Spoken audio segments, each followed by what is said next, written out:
Բաթումիում կայացած ծանրաբարտի Եվրոպայի առաջնությունում տղամարդկանց 110-ից բարձր կիլոգրամ քաշայինների պայքարում հավասարը չուներ Հայաստանը ներկայացնող Վարազդատ Լալայանը, որը նվաճեց բացարձակ չեմպիոնի կոչումը և արժանացավ 2 փոքր և 1 մեծ ոսկե մեդալների։ Եվրոպայի արդեն եռակի չեմպիոնը երկամարտում ցույց տվեց 451 կիլոգրամ արդյունք։ Լալայանին պարգևատրեց գերծանր քաշային կարգում ծանրամարտի լեգենդը, եռակի օլիմպիական, 7-ակի աշխարհի և Եվրոպայի չեմպիոն Լաշա Տալախաձեն։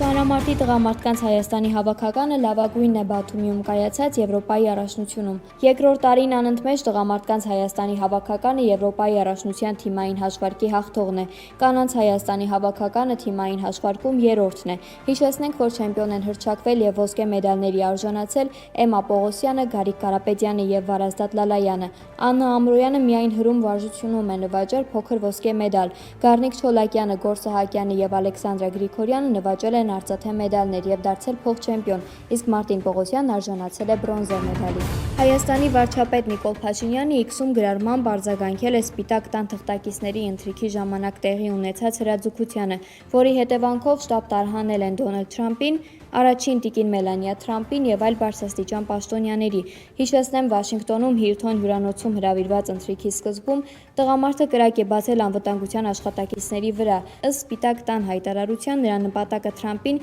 և հնարավորինս շատ պաշտոնյաների սպանելն էր։ Հրաձիգը ձերբակալվել է։ Ուրախ եմ լսել, որ նախագահ Դոնալդ Թրամփը և առաջին տիկինը, փոխնախագահը և մյուս ներկաները ապահովության մեջ են։ Սպիտակ տան թղթակիցների ընթրիքի ժամանակ տեղի ունեցած տագնապալի միջադեպից հետո։ Բռնությունը տեղ չունի մեր ժողովրդավարական հասարակություններում։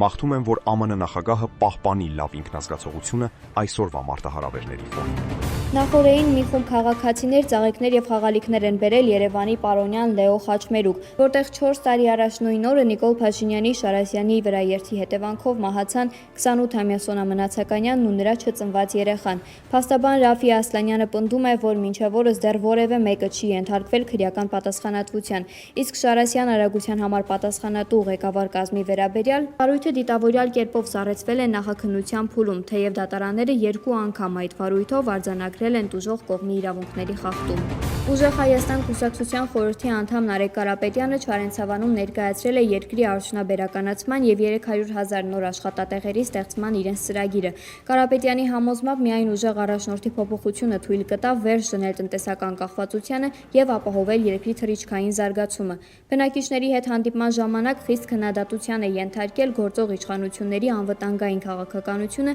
նրանց մեղադրելով Ադրբեջանի բոլոր պահանջներին տեղի տալու մեջ։ Կարապետյանը նախազգուշացրել է, որ տարածքային ու ճանապարհային զիջումները հիմք են նախապատրաստում թշնամու մեր երկիր ներխուժելու և 300,000 ադրբեջանցիների Հայաստան բերելու վտանգավոր ծրագրի համար։ Նա ընդգծել է, որ ստեղծված իրավիճակում իշխանափոխությունն այլընտրանք չունի երկրի հետագա կորուստները կանխելու և հայրենիքի անվտանգությունն ապահովելու համար։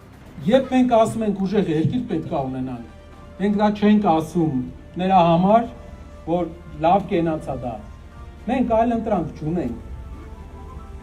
Մենք կամ ուժեղ երկիր ենք ունենում, կամը չենք նայում ես։ Ու վաղ թե ուշ ունենալու ենք այդ ուժեղ երկիրը։ Ու ուժեղ երկիրը կկառուցի այն մարդը,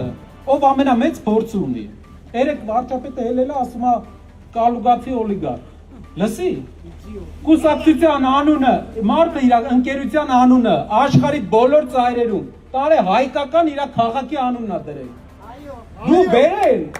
աշխարհի յուրաքանչյուր ծայրում 4 ծայրերում իր ընկերությունը հայկական քաղաքի անունով է։ Իր ազգանունը, իր հայկական ազգանունը բոլոր տեղերը ընկերությունում բոլոր հայեր են աշխատում։ Դու բերել Սահմանադրություն ես փոխում ուրիշի զակազով։ Մարդը ճնշումների տակ աշխարհի բոլոր երկրներում իր ինքը պահելա, իր ազգի անունը պահելա, եկեղեցիներ է սարքել հայկական։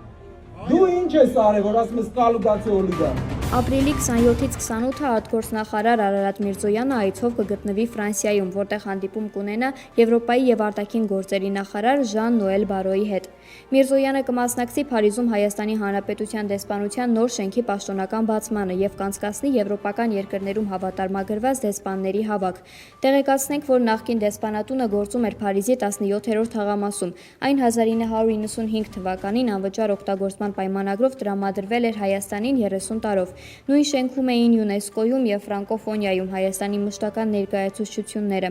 2024-ին Հայաստանի կառավարությունը 23 միլիոն եվրո հատկացրեց նոր շենքի ձեռքբերման համար։ Այն այժմ գտնվում է Փարիզի 16-րդ թաղամասում, Բենուվիլ փողոցում, որտեղ գործում են մի շարք այլ երկրների դեսպանություններ։